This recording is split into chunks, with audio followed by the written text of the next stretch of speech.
Shalom and welcome to this edition of Revealing the Truth, where we cover the headlines, the heartlines, and biblical truth.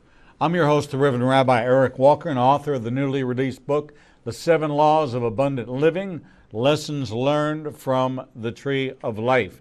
You can go to the website, ignitingnation.com, and get a preview of the first chapter of it for free. I encourage you to take a look at that new book. This morning we're visiting with Lois Bush, author of the new book, The Yes Effect, Accepting God's Invitation to Transform the World Around You. Lois, welcome to the program. Thank you very much, Eric. Nice to be with you today. Thank you. Lois Bush is a prominent strategist and the originator of the 1040 window movement, which has brought into focus the region of the world with the greatest human suffering combined with the least exposure to the gospel. Born in Argentina and raised in Brazil, Lois has traveled the world over for the sake of the Great Commission. Over the decades, through work with Partners International and AD 2000 and beyond, he and his network of catalysts have mobilized millions of believers to impact the world through devoted prayer and lifestyle of service. Since 2005, he has served as international facilitator of Transform World Connections based out of Singapore. And since 2009, he's championed the 414 window movement, which seeks to protect, nurture, and empower children worldwide to embrace the inheritance in Christ. Lois and his wife Doris make their home in the Chicago area near their 4 adult children and 19 grandchildren. Lois, you have been one active man in ministry for many, many years, but I want to take you back even further than the start of your ministry years into your upbringing and to what kind of influences you had in your life that would make you so committed to wanting to reach the lost all throughout the world. Yes, very good. I was raised in Sao Paulo, Brazil. My father was a businessman working at a shoe factory. And in my early years, I was somewhat of a delinquent, leading a gang at the age of 10 that were involved in troublemaking in our neighborhood until I was caught, and the person who came to check out the troublemaker found my father in that day. He happened to be coming home early from work, and so knocked on the door, and I could hear something going on in the Portuguese language that was concerning, that the neighbors were making these complaints, and they had identified the location and the person who was causing some of this. So my father, after he left, said, yes, he's the one who's here, to the gentleman, and then he gave me a discipline that started me on a new path of learning to respect authority a little bit more. Ultimately, the call of God as the ultimate authority came in my life, and everything changed. I was a poor student going through college, through high school, and then came to faith halfway through college, and my heart changed. He transformed my mind, and a new start began at that stage of my life.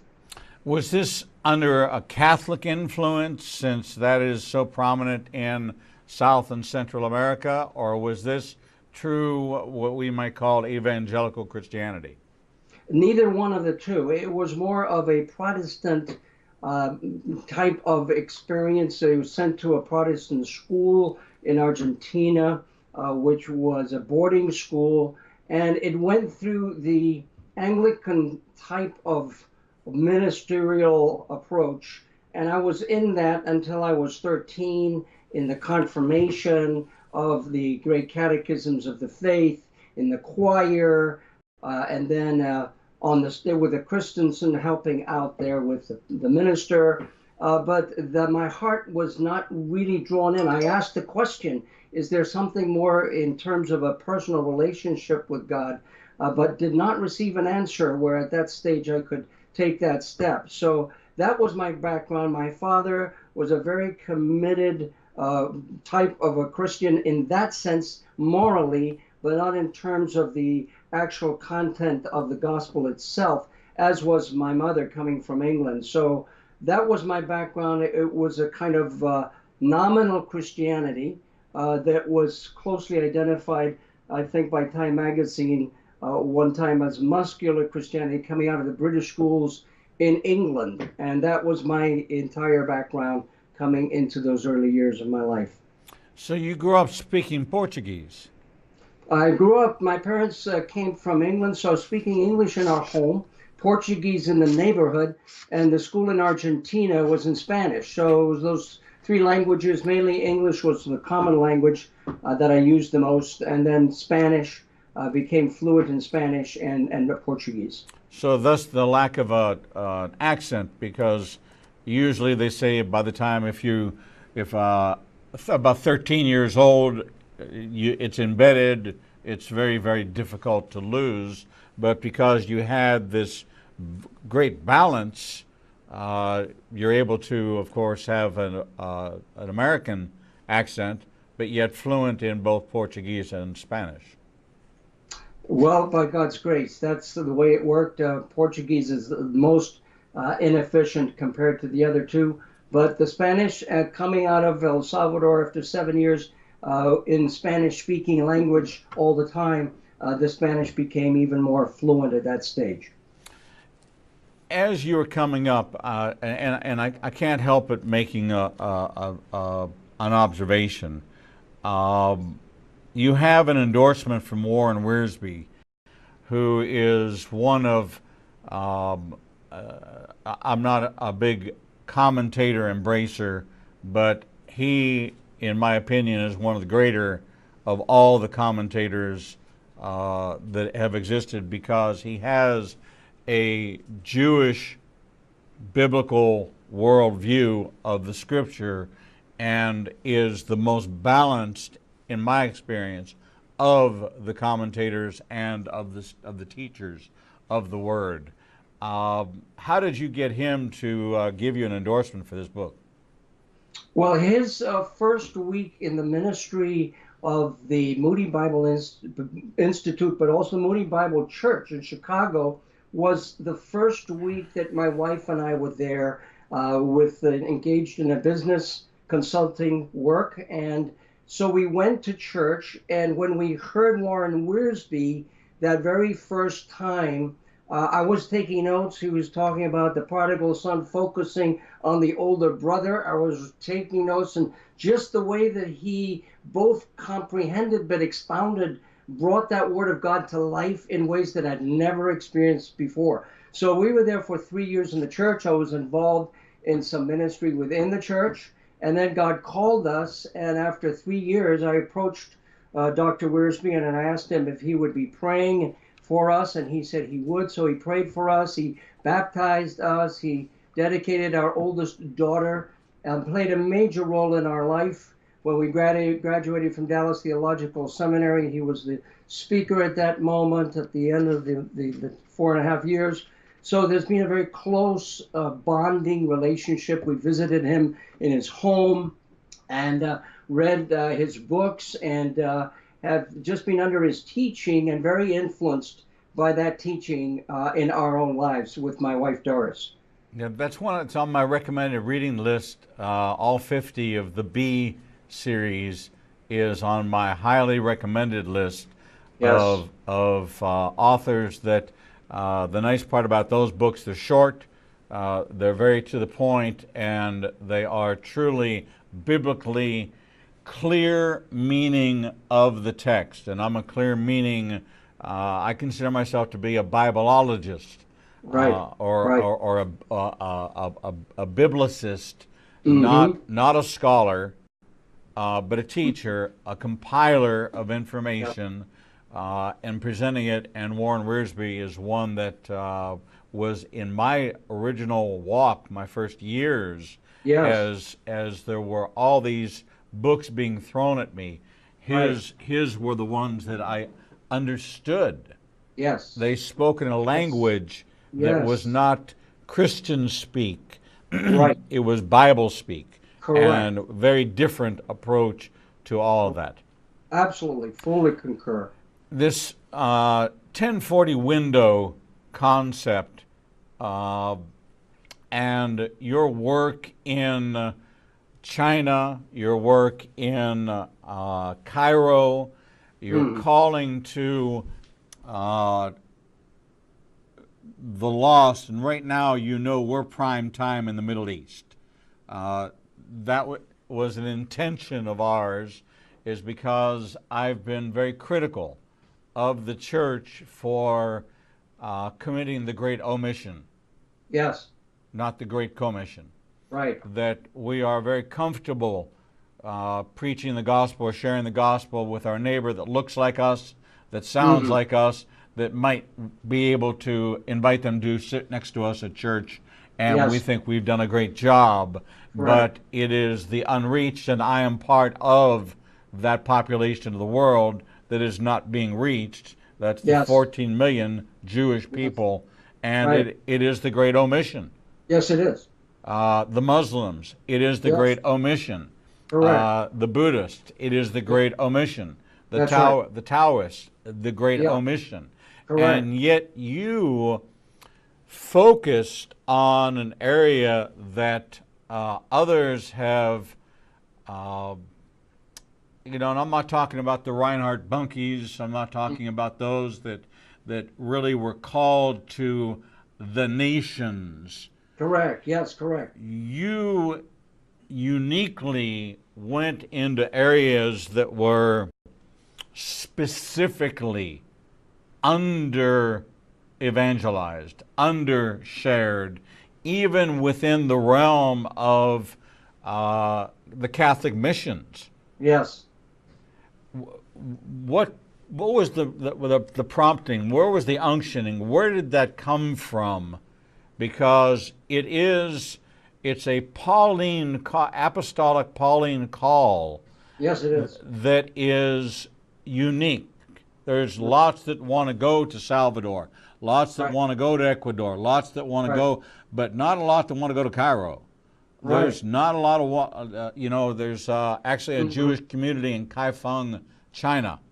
There's not a lot of people that want to go to Kaifeng, China and preach the gospel to the lost sheep of the house of Israel in Kaifeng, China. But yet you found yourself, and I would almost say, drawn to the disenfranchised from the gospel message. Why?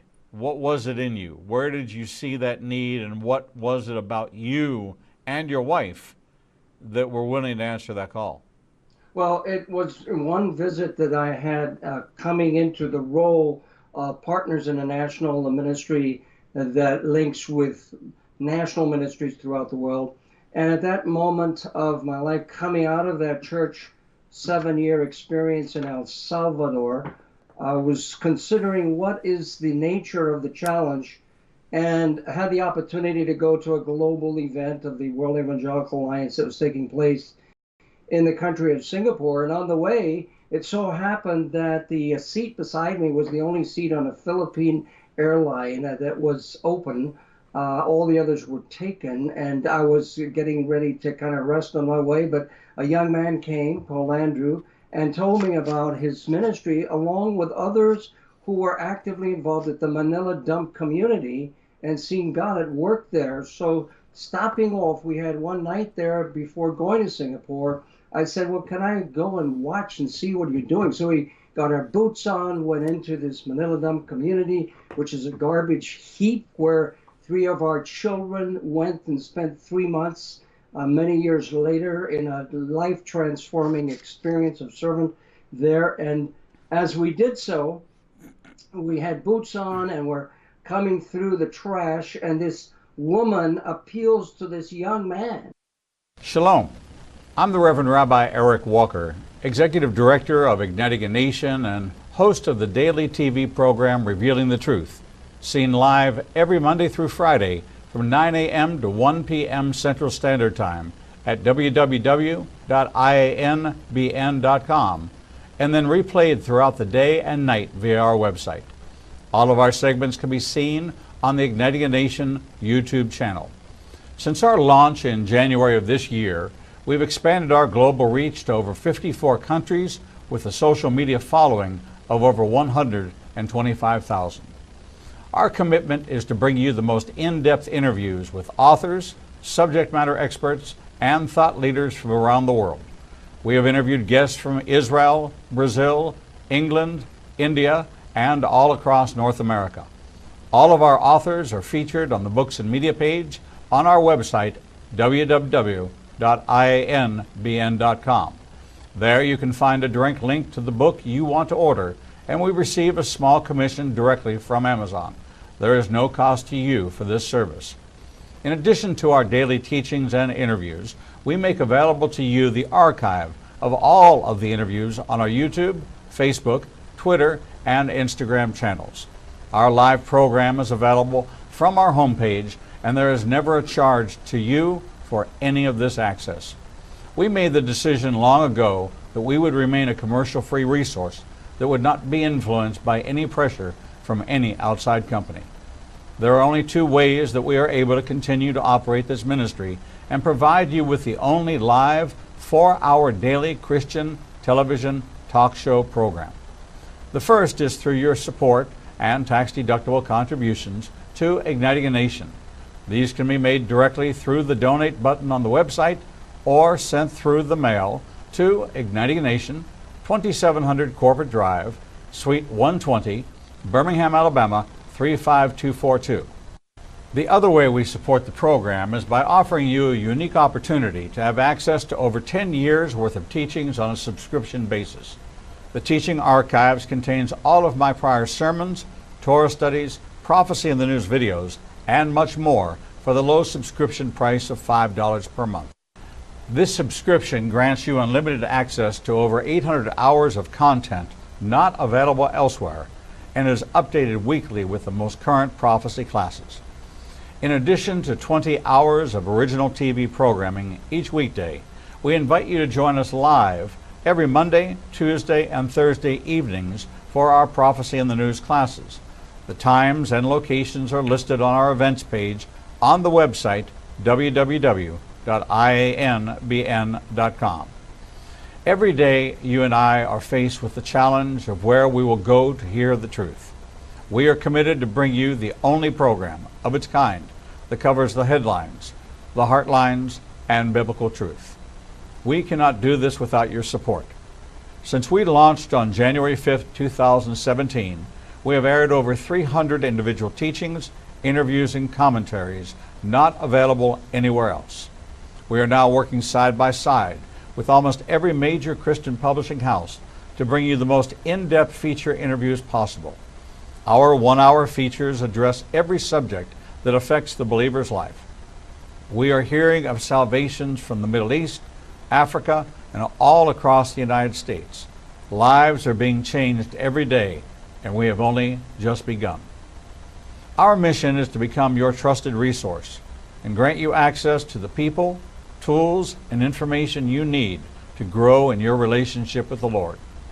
You can help us by liking us on social media and through your financial support.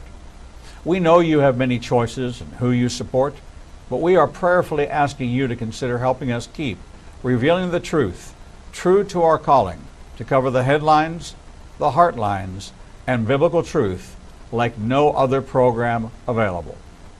Donate today and help us bring the message to the four corners of the earth. Visit www.ianbn.com and donate, buy a book, or subscribe to our teaching archives. Shalom and welcome back to this edition of Revealing the Truth, where we cover the headlines, the heartlines, and biblical truth. I'm your host, the Reverend Rabbi Eric Walker, and we're talking with Lois Bush, author of The Yes Effect, Accepting God's Invitation to Transform the World Around You. Lois, welcome back to the program. Thank you very much. Lois, you talked about going to the dump. Yes. And I've heard hundreds of testimonies about people around the world going to the dump. Yes. But when you said it, I heard Golgotha. Yes. Because Golgotha was the city dump. Right. Golgotha was the place where the entrails, the bowels, the offal of the offerings were taken. It was the city dump at the intersection of a large highway where there was a great display where Jesus was crucified. but that was the place of the dump. Yeah. And what's interesting is how many ministries are now finding that people are scavenging life at the dump. And I've never, and I want to tell you that it's got to be Rhema, revelation, knowledge. I have never in my life correlated this dump ministry and these dump ministries to the fact that that is where the gospel message was birthed, was at the dump. That's beautiful connection, Eric. Really is very, very significant. And in the book, The Yes Effect, the story that really lights up so many people's hearts is the dump story that takes place at Garbage City in Cairo, which is elaborated and focused on in several of the chapters. And that particular story is an example of what you're saying, which resulted in the transformation not only of the community itself, but also in the productivity of that community that now is known worldwide as an example. I mean, it's most remarkable where now you have probably the largest or one of the largest churches in all of Middle East. It's right there at that Mokattam area of Egypt, right outside of north of Cairo mountainside. I'm just stunned, really Yes. awestruck at this Golgotha revelation. Yes, it is a revelation. Is this the first time you've had it? Yeah, as you were speaking, all I heard in my spirit was Golgotha. Yes. And I have never heard anybody talk, and I've interviewed many and talked to many who have ministered at the dump. Right. But never before had thought about that is the birthplace Yes. of the gospel. Is this That is something that you've heard? That is correct. No, I'd never heard that before either. Made in such a clear fashion. The interesting thing is out of that came both the 1040 window ultimately challenge of need and opportunity, and also the call to the collaborative work of Christian mission, as well as the focusing on the areas of greatest need, both spiritually and materially, and in terms of general aspects of life. And so the dump is the core of all of those essential components of what became the vision of Transform World and the Transform World movement. You know, it's really quite incredible that we as Americans are so arrogant. We are so insulated from the reality of the world that, you know, I'm one of those people that doesn't run the water when I brush my teeth. I'll wet the toothbrush and turn the water off because I know that running water, we're a nation that takes it so much for granted. Yes. That fresh running water, Right. what is it, 80 or 85% of the world does not have clean, fresh running water. And Exactly. we take it completely for granted. Then Yes. we think about this life at the dump.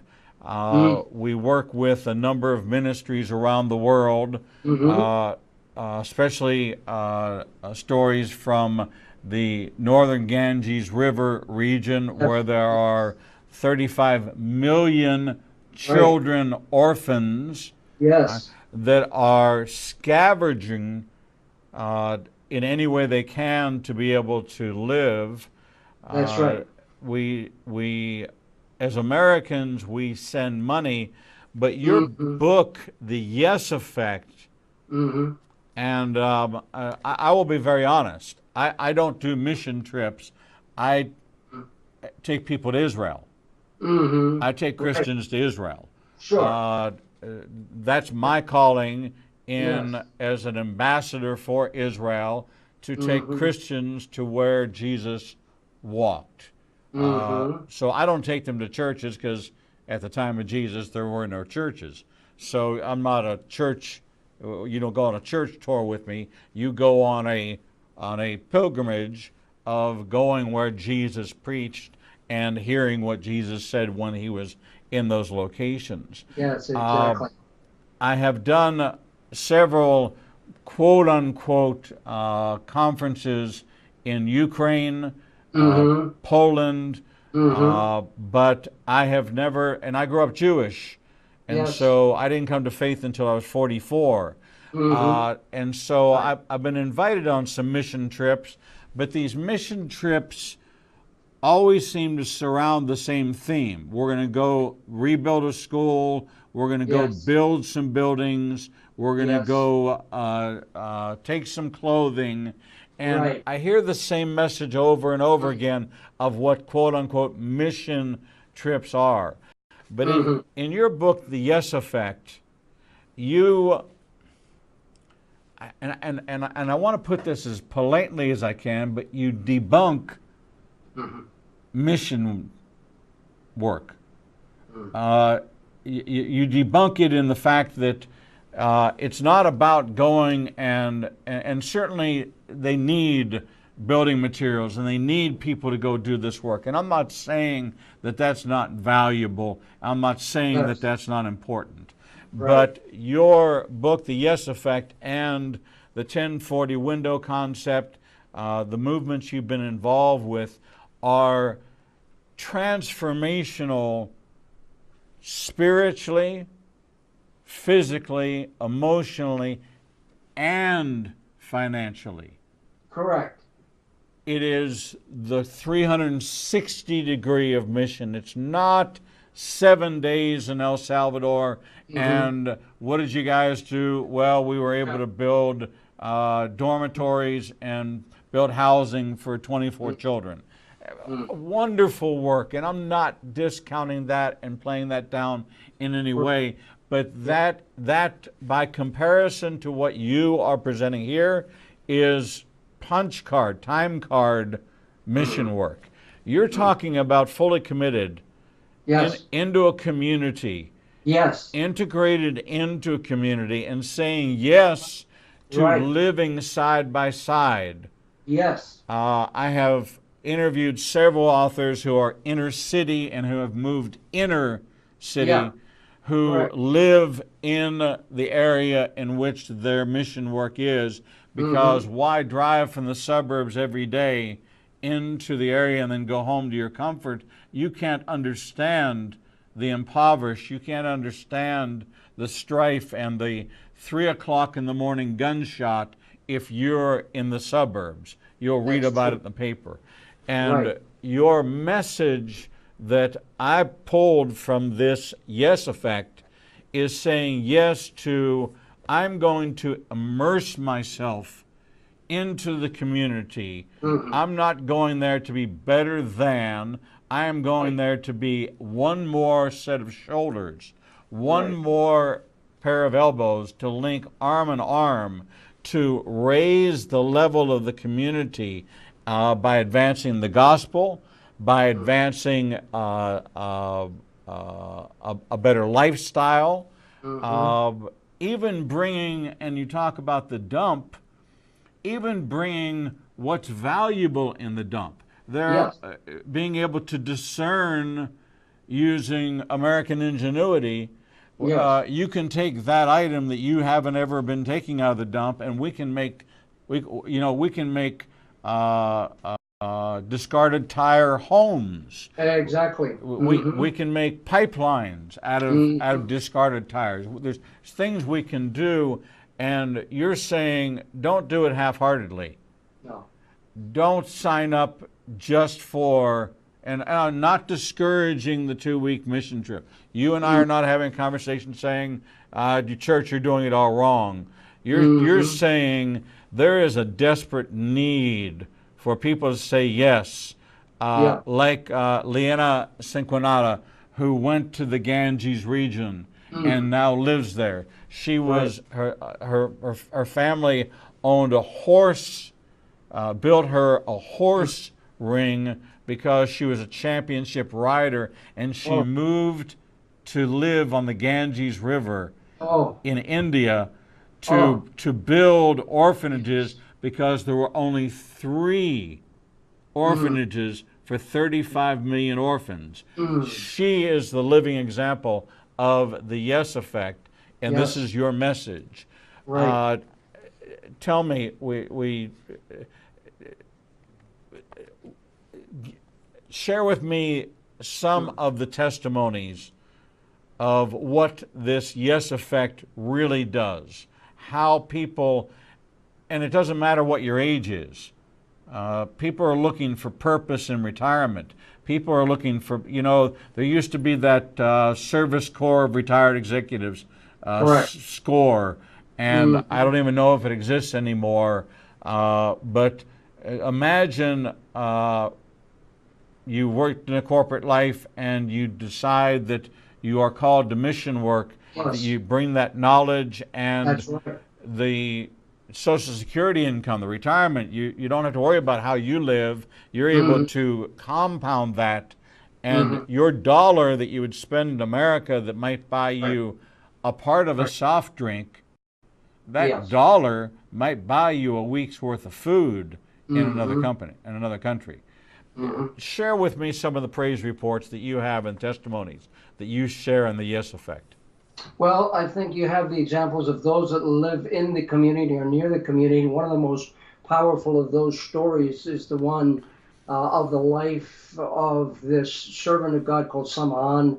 As he was telling his story, and I was right there in front of him, just a few feet from him, I was very deeply moved, and that's why we've included his story in the book. But he was one who was living his own life in the country of Egypt in Cairo, and there he was going about his business, but he was a committed Christian, so he witnessed when the trash collector came by, whose name was Kedes. He would come by every day in his cart, and so he reached out to him, and Saman, the servant of God, shared the gospel, and Kedes, a few days later, took a decision, made a decision for Christ, received him into his life, and then Kedes began to come to this servant of God and said, now I want you to come to visit my people, get to know my people. They need the same message.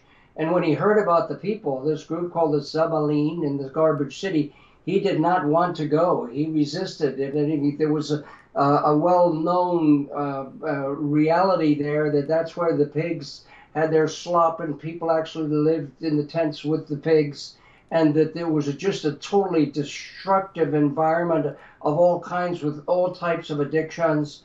And so he had no human inclination to do so until one day he had this impression from God that said, this is not Kedes who's calling you, this is me calling you.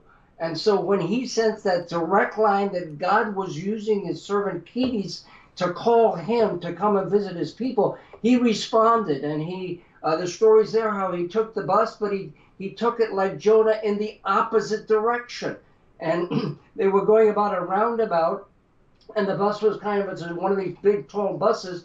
It was kind of shaking in the wind as they turned around this roundabout, and he said, "Oh, that's maybe a reminder that I need to stop." And so he did. He got off the bus, took it in the other direction, ended up at that garbage city, and it was a remarkable experience in his own heart where he saw the extent of the grief, the need, and the distraught situation of the community, totally shattered, so much poverty. And so he just despaired in his own heart of any desire to do anything. And Kedes kept saying, come and help us. Now that you visited us, we'd like you to come and help us. And he kept saying, no, there's no way, absolutely, there's nothing I can do. And the more he saw the need of the dump and what they were doing there, trying to survive in some capacity, he said, there's nothing, this is too great a challenge. And so finally he was insisted on so much that he said, there's nothing I can do. And then something came out of his mouth that he hadn't expected when he said it the third time, there's nothing I can do except pray. And then when that came out of his mouth, then Keaty said, okay, let's do so. Let's start praying. And so he went up the mountain because that was a place where they used to pray. And so they went up this mountain called Makata. And up there, he suddenly found a cave where the monks, years, centuries gone by, had gone in for prayer. So he said, okay, I'll go up and pray for 3 Sundays, and I'll take someone with me. And so they went up together, and he prayed for 3 Sundays. On the third Sunday, he was praying and concluded his prayer coming out of that sort of cave when it was like a wind, this storm of a violent wind, and it began to move the garbage which was coming out of Garbage City below up, and things started to go in the air. And in the midst of it, you have the miracle. And when he told me face to face about this with a large group present, it just was unbelievable from a human standpoint. He had resisted in every way until this point, when out of the trash coming down and floating down, there was a page out of the Bible, and on that page was from the book of Acts, I have many people in this city. And his heart was broken, and so he finally went down and sort of yielded to Kedes. I will do what I can do. And here is the beginning then. That was from 72 to 74, 1972 to 74, that this had been going on. And so 74, there was a change that began to happen, as you say, from just being a reception of all the tons, 10,000, I don't know how many, many tons of trash coming from Cairo. They began to see the potential of turning that trash into productive and sellable and material. And so they've ended up having a higher percentage of redeeming, as you were talking about one example. What is there in the trash? About 80% they have been able to redeem and make it worthy of a sale. And so the whole community and now the whole people of the Zabaleen are known for this. Their community uplift has been beyond what we could imagine. And in the process, they start to carve out where that cave was, carve out what has become this unbelievable church that you can see online in Makatam, where they have carved the seats, they've carved the whole church out of the mountain, and that's where you have, it says 70,000 who go and participate during the week. And so when they had the crisis in Egypt, they had the moral crisis, they had the uprising a number of years ago, and with the government that was in power at that time, they said, we have to do something. And there was a call to Ramesses Square in Cairo. And so out of all the Christians, they called on this Christian who God had used, Saman, the servant of God, to come and deliver a ministry and a message to this gathering crowd in a rebellious spirit. And so it was to him, out of what had happened in that community, that he's called into the nation at probably one of the most critical hours in recent history of the nation of Egypt. And in that moment, as he is ministering the word of God as hope, as life, as something that we can respond to that will change and transform our lives and also our communities, he's talking with so much authority, and people know about it because of what's happened in the Zabaleen community there at Garbage City in Cairo. And so the next day in the newspaper, the remarkable presentation on the front page of the newspaper was Jesus was with us in Ramesses Square in Cairo. And so there's been a witness that's come out of it, an example that's come out of it, not only a transformed life, but out of that transformed life, to transform community and a nation that's being touched through the witness of it in time of great need. So this is the kind of stories that are in this book, and there are various chapters in which you see the involvement of this particular example, because it fits into a number of the chapters that lead us through a transformational process where we're saying yes to God. What is he calling us to do?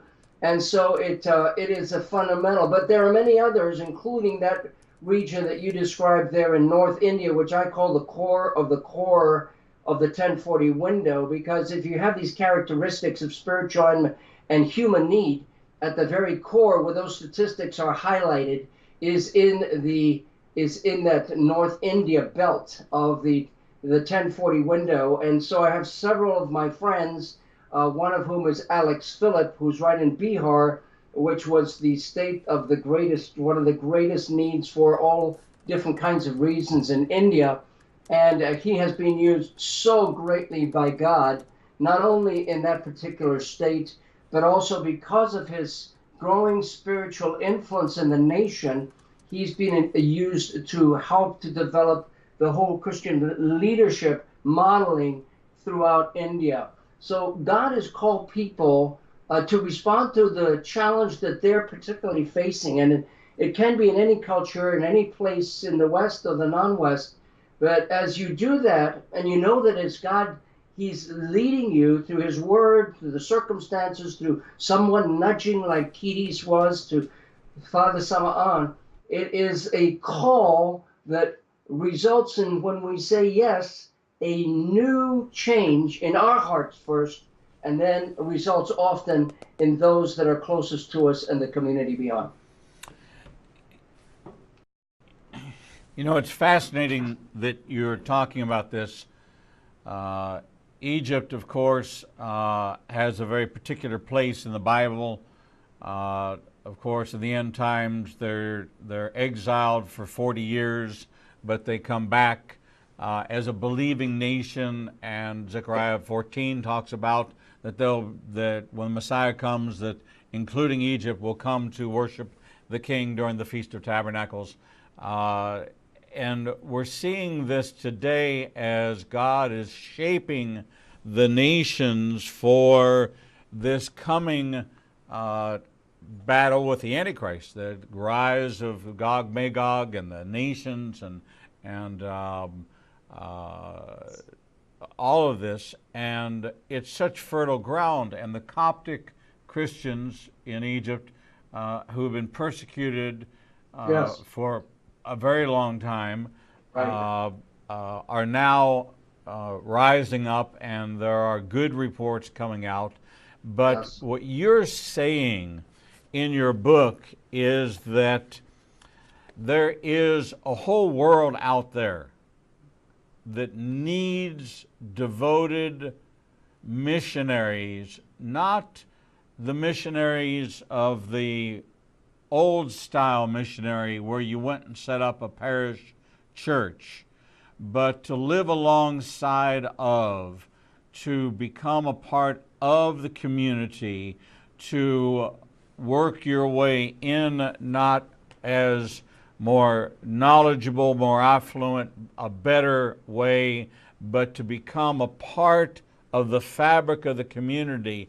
And then when you become a part of the fabric of the community and you've said yes, that I'm going to join myself with this community, now I'm going to start to raise the level of the community by being a respected, respectful, even in knowing things that you may observe which are unbiblical, paganistic, even satanic in their own way, as Right. you experienced in El Salvador.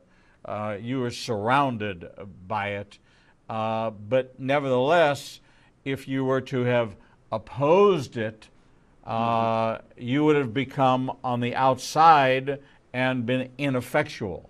And Right. so the yes effect is it's more than just saying yes to answer the call to go. The Mm-hmm. yes effect is saying yes to becoming a part of that community and Right. joining with them in to worship in spirit and in truth, and to affect the community by saying yes. Luis, I am sorry we had that little bit of technical difficulty, but I'm glad we had this opportunity to talk to you about this. I encourage anyone that is thinking about what are you going to do with your life? What do you want to do that's going to make a difference? What is it that you can do to really make a change? Can you be a Mother Teresa? Can you be a Gandhi? And the answer is yes, you can. This was not reserved because of some divine appointment. What they did was they said yes. Gandhi, Mother Teresa, all of these great reformers, all of the great missionaries of old, the one thing that they all did was say yes. And that is the message of the Yes Effect by Lois Bush. I will encourage you accepting God's invitation to transform the world around you. Lois Bush, thank you so much for being with us here on Revealing the Truth. We're so glad to get to know you and look forward to seeing you again sometime soon.